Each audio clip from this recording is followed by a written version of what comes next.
Yes. Yesterday you asked us to remind you to go over the 4 phases of direct light. Arba, behinot, or yashar. Okay, well, he doesn't really go over it here in a serious way, as you can see here.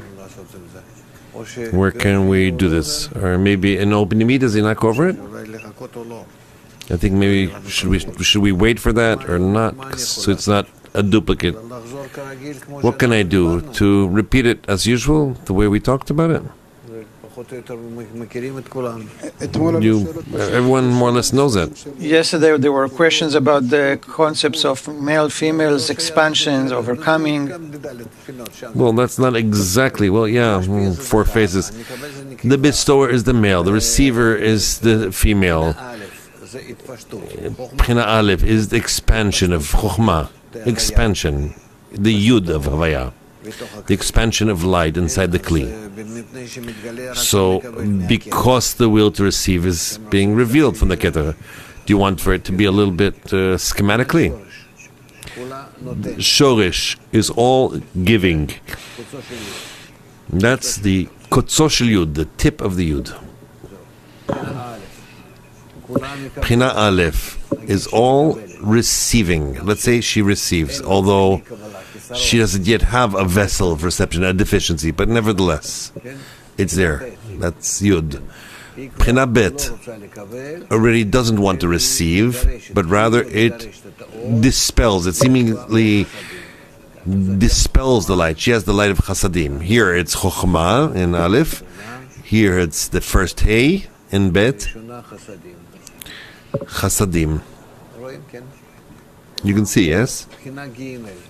Good. Now, Bechina Gimel is again from Bechina Bet. It includes 2 actually. Both Chokhmah and Chasadim is in her in Bechina Gimel. This is the Vav, also by being long and expansion, and also by being limited altogether Vav, because her Rosh is inside the Bet. That's how they are connected, Bet and Gimel. So here there is in Bet, in Bechina Gimel, there's the expansion of Chokhmah from Bechina Bet, as she wants, but it's Vak. Because she doesn't have a desire of her own. And then Dalet is already the greatest will to receive. That is the lower Hey, Malchut, Chokhmah. I don't know what to say here.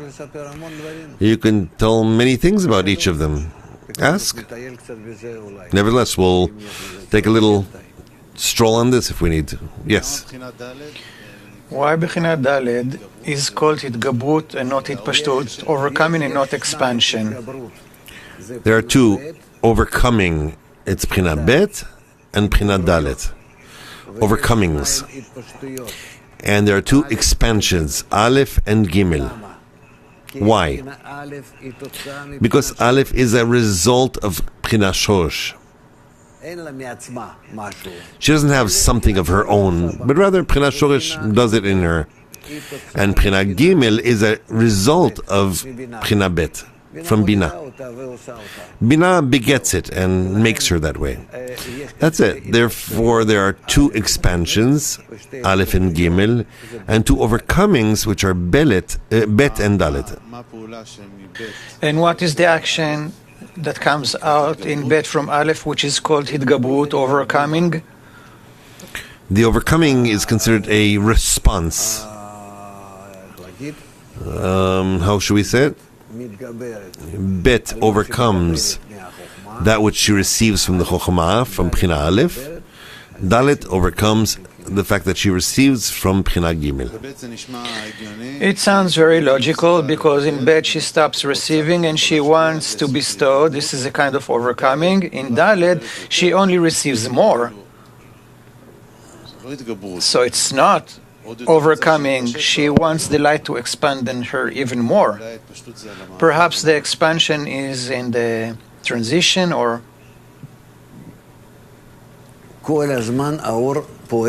the light is constantly operating on the desire.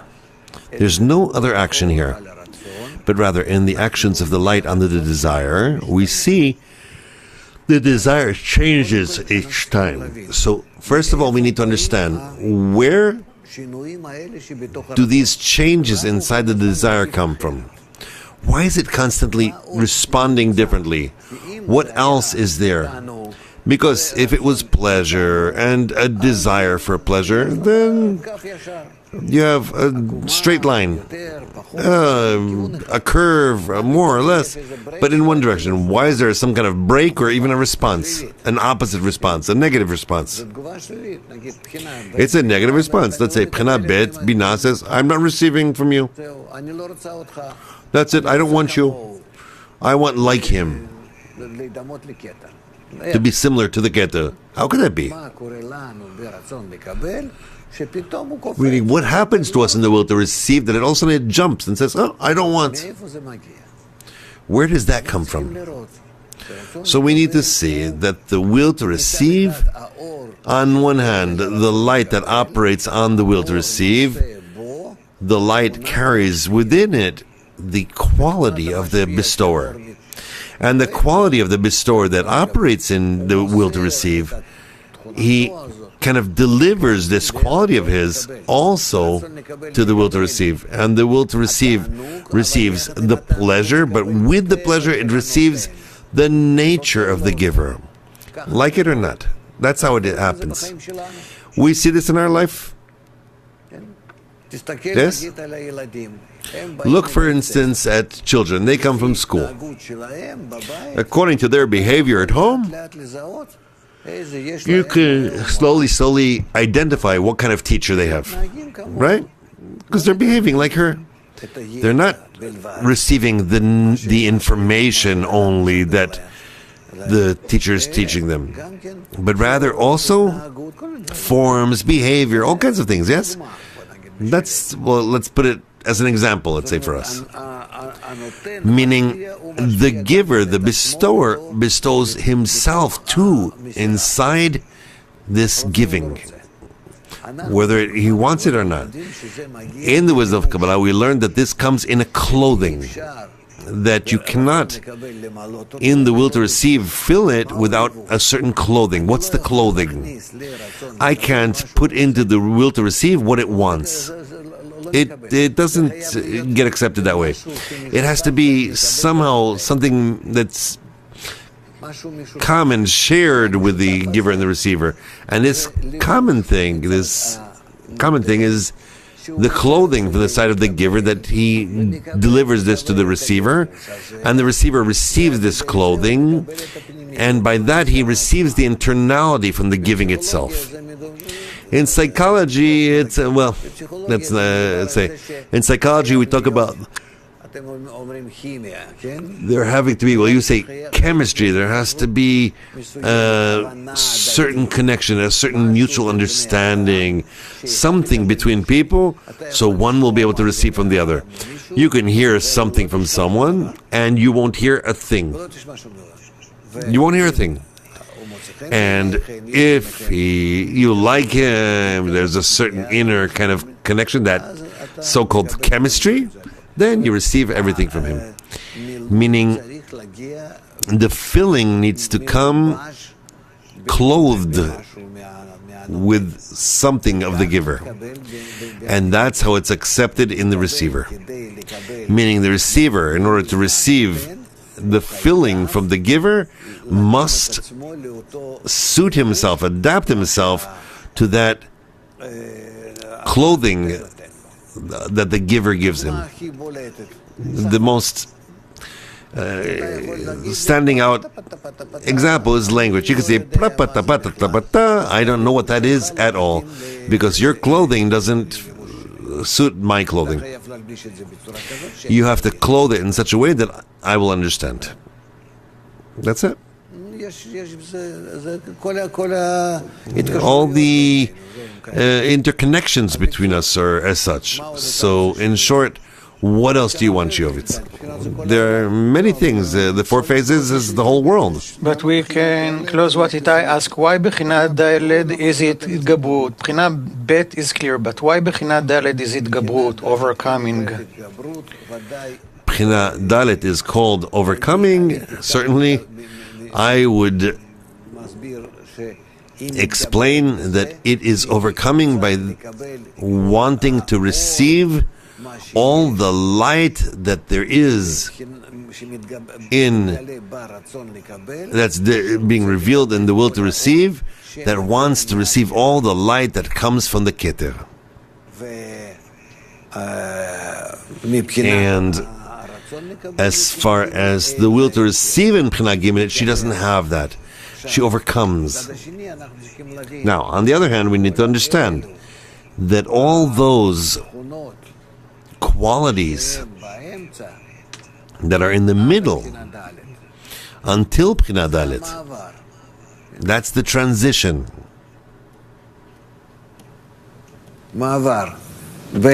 Transition between the emanator and the emanated.